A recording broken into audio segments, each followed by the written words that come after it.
How to log into your Macquarie Bank. Hey everyone, welcome back to another tutorial video. In today's video, I'll show you how you can log into your Macquarie Bank.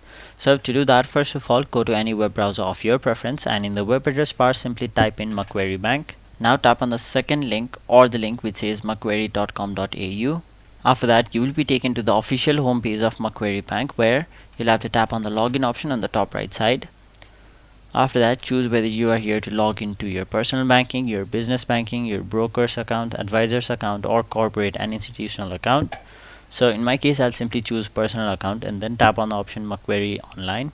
And now in order to log in, you'll have to basically enter your Macquarie ID, your password, and once you tap on the option login, you'll have successfully logged into your Macquarie Bank's online banking account. So that was it for this video. Hope this video was helpful to you guys, and if it was, make sure you like this video and subscribe to our channel so that you don't miss out on further videos such as these.